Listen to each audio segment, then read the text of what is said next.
सूचकों के विषय में पढ़े हैं कि सूचक ऐसे पदार्थ होते हैं जिनका अम्लीय माध्यम में एक रंग होता है और क्षारीय माध्यम में दूसरा रंग होता है। सर सूचक वैसे कई प्रकार के होते हैं, लेकिन यहाँ हमको पढ़ना है ऐसे सूचकों के विषय में जिसके माध्यम परिवर्तन से रंग में परिवर्तन होता है। अर्थात ऐसे सूचक का उपयोग किसी रासायनिक अभिक्रिया के अंत बिंदु, क्योंकि रासायनिक अभिक्रिया संपन्न होती है उसके बाद माध्यम में परिवर्तन होगा तो क्या होगा, उनका रंग में भी परिवर्तन होगा, तो अंत बिंदु किसी रासायनिक अभिक्रिया की जानकारी प्राप्त करने के लिए किया जाता है और ऐसे सूचक ही आपको अम्लीय क्षारीय सूचक कहलाते हैं। तो विशेष तरह से आप 3 सूचकों के विषय में विशेष समझे हैं। एक तो पढ़े आपका मेथिल ऑरेंज के विषय में, लेकिन ये भी समझिएगा कि इनका एक रेंज पर सर, जैसे मेथिल ऑरेंज का 3.1 से लेकर के 4.5 के बीच इनका रंग में परिवर्तन होता है। तो इसके मतलब कि 3 से जब नीचे आपका अम्लीय माध्यम रहेगा तब इनका रंग क्या होगा, आपको लाल होगा, और 4.5 से ऊपर होगा तब इनका रंग क्या होगा, पीला होगा, कोई क्षारीय माध्यम पीला होता है। तो इसी के बाद परिवर्तन हो जाएगा, लेकिन विशेष तरह से कहते हैं कि क्षारीय माध्यम में इनका रंग पीला होता है, अम्लीय माध्यम में लाल होता है।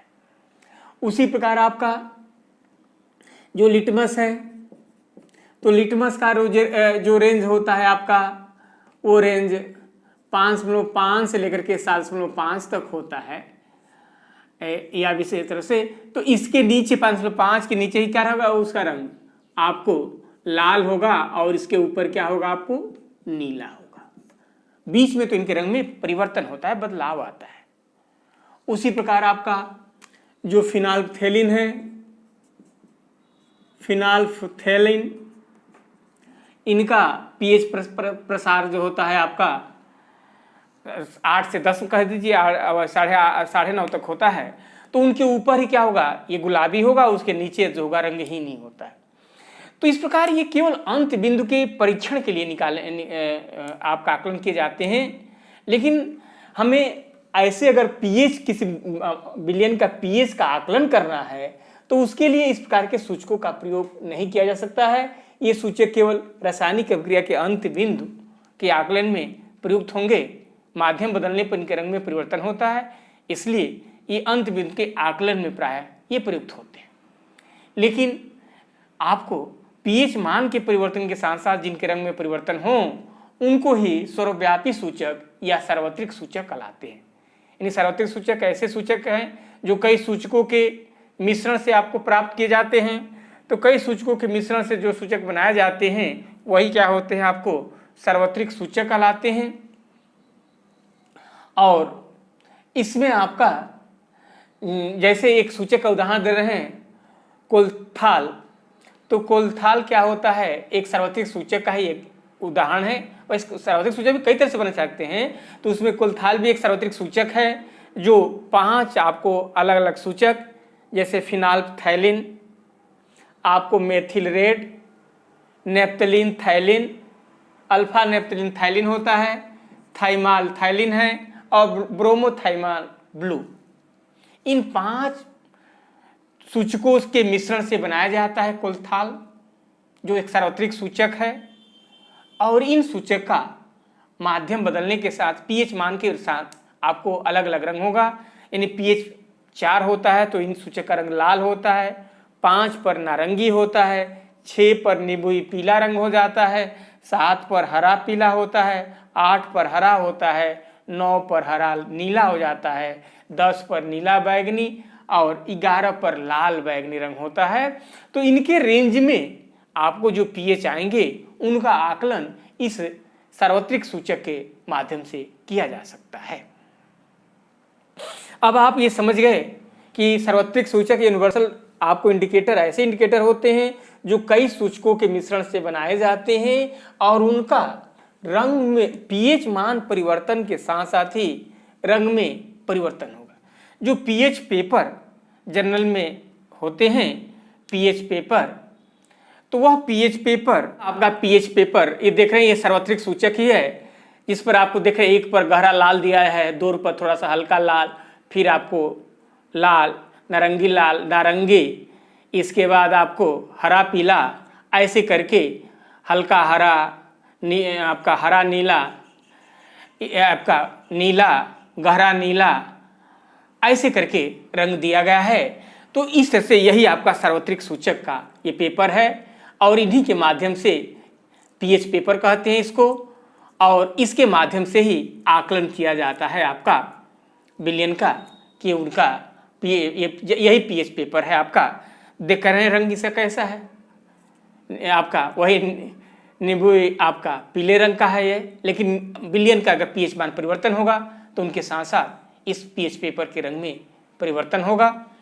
इस प्रकार अगर देखा जाए तो 0 पीएच के लिए रंग जो होता है गहरा लाल होता है, 1 के लिए लाल, 2 के लिए हल्का लाल, 3 के लिए आपको नारंगी लाल, 4 के लिए आपको नारंगी, 5 के लिए नारंगी पीला, 6 के लिए आपको पीला हरा, 7 के लिए हल्का हरा, 8 के लिए आपको हरा नीला,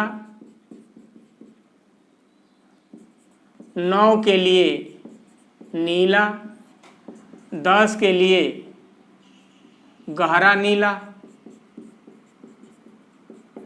11 के लिए आपको जामुनी, 12 के लिए आपको गहरा जामुनी, 13 के लिए आपको बैगनी और 14 के लिए गहरा बैगनी। ये रंग आपको निर्धारित किया गया जो पीएच पेपर है, और उसके आधार पर ये रंग आपको एक कलर प्राप्त होगा, तो उसके आधार पर उस विलियन का पीएच मान निर्धारित कर लेंगे। तो समांतर से यह आपका है, इसको ही ज्ञान रखना है, क्योंकि मोर को जब पीछे बताए थे तो उनका तो अलग रंग है, तो इसलिए किताब में इसलिए बताना पीछे बताए कि कहीं कहीं किताबों में अलग रंग देगा तो आपके मन में कन्फ्यूजन होगा, लेकिन पीएच पेपर का जो जनरल रंग माना गया है वो यही माना गया है। 0 पर आपको गहरा लाल, 1 पर लाल, 2 पर हल्का लाल, 3 पर नारंगी लाल, 4 पर नारंगी, 5 पर नारंगी पीला, 6 पर पीला हरा, 7 पर हल्का हरा, 8 पर हरा नीला, 9 पर नीला, 10 पर गहरा नीला, 11 पर जामुनी, 12 पर गहरा जामुनी, 13 पर बैगनी और 14 पर गहरा बैगनी। ये आपका रंग है। अब इस आधार पर जैसे कोई मिक्सचर दे दिया जाए, उदाहरण के लिए आपको जैसे पत्ता गोभी है, तो पत्ता गोभी का अगर पीएच है तो 0 के बराबर होता है, इसलिए उसका अगर उस पर होगा तो आपको पत्ता गोभी का अगर रस होगा अगर दिया जाए तो वो आपका उसका रंग पीएच पेपर पर क्या होगा, गहरा लाल प्रदर्शित करेगा।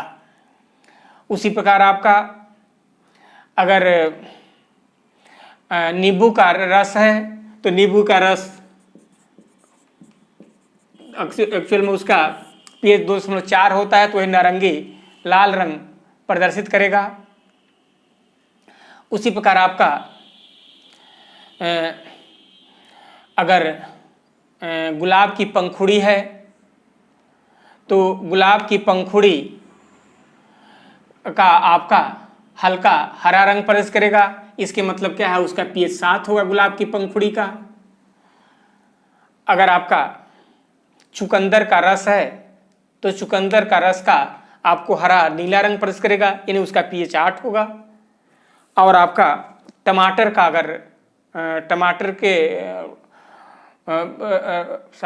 अगर आपका मटर के रस है, मटर के छिलके का रस है, तो वह आपका नारंगी पीला रंग प्रदर्शित करेगा। जैसे उसका आपका हो तो उसके आधार पर आपको उसका पीएच का निर्धारण कर सकते हैं। इस प्रकार विभिन्न पीएचओ का, जैसे आप जानते हैं कि लार आपके खाने के पहले लार का पीएच थोड़ा सा अंतर होगा, बाद में खाने के बाद उसके रंग में उसके परिवर्तन होगा।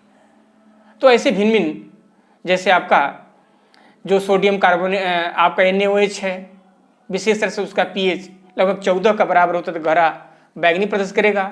उसी प्रकार आपका HCl का 1 मोलर HCl विलियन होगा तो उसका पीएच आपका 0 होगा, तो गहरा लाल होगा, उससे थोड़ा सा हल्का होगा तो लाल रंग का प्रदर्शित करेगा। इस प्रकार आपको सार्वत्रिक सूचक के माध्यम से ही पीएच का आकलन किया जाता है।